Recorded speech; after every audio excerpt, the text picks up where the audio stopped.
Hola, soy el Dr. Eduardo Villela y esto es Sex Ed Podcast, tu podcast de educación sexual. El día de hoy vamos a hablar de la disforia de género, que es una entidad psiquiátrica que está definida en el DSM-5. Como hablamos en el episodio pasado, es distinto que yo diga no me identifico con lo que socialmente quieren de mí por ser hombre y tal, y entonces soy no binario y entonces me represento e identifico de otra manera, está perfecto. Cuando yo hablo de una disforia, ya estoy hablando de una alteración a nivel emocional que sí puede conllevar riesgos clínicos muy importantes. En sí, la palabra disforia, etimológicamente lo que significa es que algo es difícil de llevar y lo utilizamos en la clínica para nombrar a una emoción que puede ser desagradable, como la tristeza, la ansiedad, la irritabilidad o la inquietud ante sí cómo me veo, pero también puede ser ante la respuesta que puede existir en eventos de la vida diaria. O sea, no necesariamente es algo que tiene que ver conmigo. Y en sí la disforia está representada en muchas patologías psiquiátricas. Puede estar presente en la depresión, puede estar presente en el trastorno bipolar, sobre todo en los estados, incluso en ambos estados, tanto de manía como de hipomaníacos. Y además tiene un contexto donde sí existe un riesgo elevado de suicidio en la persona que presenta una disforia, ya que químicamente están, digamos, estamos como que más expuestos a sustancias agonistas de los receptores kappa que están relacionadas con el manejo de los opioides endógenos. Entonces la disforia incluso también puede verse en un estado de hipoglucemia. Entonces ahorita no me estoy metiendo directamente a la disforia de género, ya que cuando yo hablo de una disforia estoy hablando de ese momento en el cual el balance químico del cerebro no me hace capaz de regular las emociones y entonces se disparan comportamientos que, de nuevo, todo el comportamiento humano está basado en química y en conexiones eléctricas. En la depresión clínica, que puede ser unipolar o en la distimia, en el síndrome premenstrual, en el trastorno bipolar, en el trastorno de ansiedad generalizada, en muchos trastornos de personalidad, por ejemplo el límite, síndromes de abstinencia, cuando una persona deja de consumir una sustancia adictiva por mucho tiempo y que ya por la dependencia física y psicológica se presenta este síndrome, síndrome de déficit de atención, el síndrome dismórfico corporal, la esquizofrenia y también la disforia de género van a presentar esta disforia, que entonces es esa dificultad para llevar a cabo mi respuesta normal ante situaciones de la vida diaria, porque hay este cambio y hay este desbalance químico. ¿Okay? Entonces, la disforia de género va a ser específicamente cuando existe esta gama de emociones que son difíciles de llevar y que están desencadenando una respuesta química cerebral porque mi sexo biológico no coincide con mi identidad sexual. No significa que las personas que no se identifican y que no se representan y que buscan otra forma para poder existir tienen disforia de género, ya que simplemente puedo decir no me identifico y punto, y entonces me visto de esta manera y entonces me llamo de esta manera y tal, porque cuando existe una disforia completamente, si hay de nuevo una asociación más grande a un trastorno que puede llevarme incluso hacia el suicidio, y porque entonces el balance químico y el balance eléctrico del comportamiento ahí se está perdiendo. Entonces esta entidad psiquiátrica está llevando a emociones que generan ansiedad, que generan depresión y que generan muchos problemas en salud mental. Entonces, una cosa es de nuevo no identificarse y otra sí ya tener un síntoma psiquiátrico. El tema es que cuando hablamos de psiquiatría, no puedo yo hacer un estudio. Si yo hago un estudio de laboratorio, puedo ver si una mujer está embarazada o no. Puedo ver si tengo, el colesterol alto o no, si tengo diabetes o no. En una radiografía puedo ver si hay una obstrucción, si hay una fractura, etc. Pero en psiquiatría no tengo una herramienta clínica en laboratorios o en estudios de gabinete para poder diagnosticar, y por eso tenemos este DSM-5, que es un compendio de todos los trastornos psiquiátricos que hasta el día de hoy se han estudiado y que las únicas dos cosas que yo puedo, como medir en ellas es el tiempo en el cual yo he sentido estos síntomas, en este caso sería como de inconformidad, de deseo de pertenecer al otro sexo, y cuántos de esos criterios yo voy teniendo. ¿Okay? hay que también ahorita hacer la diferencia entre una persona que es transgénero, ya que aquí las personas transgénero es cuando se refiere a que el género que expresan con el sexo no va de la mano, y estas personas es específicamente donde van a tener esta disforia. En otro episodio hablaremos bien de la diferencia entre transgénero y transexual, pero es esta inconformidad la que lleva a la persona a buscar hacer estos cambios. Una persona que no tiene estas emociones no reguladas, este desbalance químico, no va a llegar a esa parte. ¿Okay? Y aquí también yo creo que es necesario hacer el comentario de que no porque sea una patología que esté dentro de un libro de medicina, significa que entonces la persona está enferma con el contexto de que le estamos dando de una manera negativa, ¿no? Digamos, yo no veo que una persona que tiene diabetes está mal, simplemente es una persona que vive con una enfermedad y que la estoy tratando. Una persona que tiene una disforia de género es una persona donde hay este desbalance que puede ser químico, que puede ser eléctrico, el cual está haciendo traer estas emociones que son difíciles de manejar, y aunque sí hay muchas emociones que nos cuestan,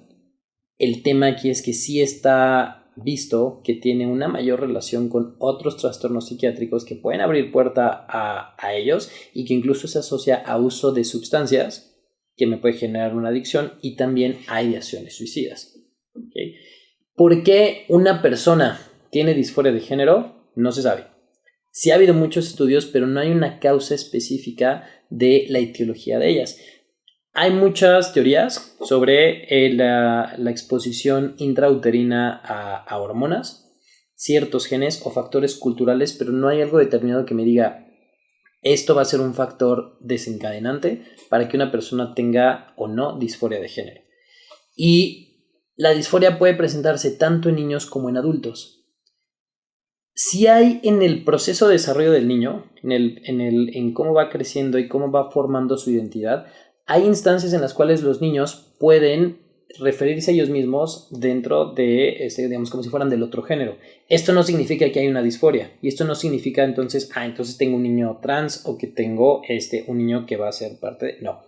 simplemente significa que en ese momento a lo mejor el niño dijo, yo soy niña, o en este momento, en este juego, yo soy tal. Muchos de los psiquiatras expertos en el desarrollo infantil ven esto, o sea, es parte del desarrollo, es normal. La gran mayoría de los niños que en algún momento se expresan, por así decirlo, como del otro género, o que muestran alguna forma de interés, muchos de ellos terminan de dejarlo. Y porque esta identidad de género más o menos va a terminar de desarrollarse hacia los 3 años de edad, que es cuando ya el niño se ve como niño y se identifica con el papá, y la niña se identifica como niña y se identifica con la mamá. Y entonces a partir de aquí ya van creciendo con estas diferencias que sí, van desde un punto de vista social, pero también van desde un punto de vista biológico, porque también vamos a tener comportamientos distintos. Los niños sí tienden a jugar de cierta manera y las niñas de otra manera, que no significa eso entonces estar estableciendo roles para cada uno de ellos, simplemente que sean como sean, con los juguetes y con la ropa y con de la forma que quieran. Pero entonces, de nuevo, hay algunos niños que sí van a presentar esta disforia, pero otros que simplemente es parte del desarrollo normal. Y cuando un niño sí lo presenta, van a insistir que son del otro género, tienen un deseo muy fuerte de serlo, e incluso hay un rechazo. Algo muy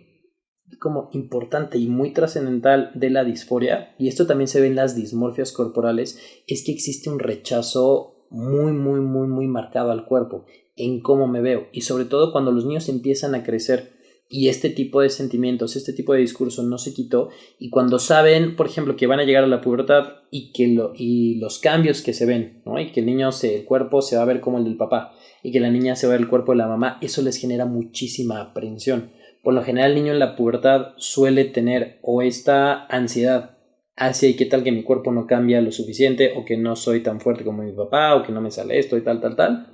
o incluso como una emoción de decir, ok, ya voy a tener el cuerpo de adulto. Pero un niño que sí presenta una disforia de género empieza a temerle a esos cambios, e incluso en algunas instancias estos niños pueden empezar a tener no mutilaciones, pero sí lesiones en su propio cuerpo o buscar esconderlas o buscar esconder los cambios propios que se empiezan a ver en la pubertad, vestirse con ropa del otro género o estar con niños que se presentan del otro género. Entonces, bueno, por eso es diferente el que yo diga, estoy más cómodo con esto, a que yo prefiera un comportamiento porque por dentro el comportamiento del cual se espera de mí o lo que va a pasar con mi cuerpo me genera muchísima aprensión. Y es de nuevo muy similar a lo que pasa en las disforias corporales, cuando por ejemplo las personas que tienen anorexia nerviosa ven su cuerpo y digamos, magnifican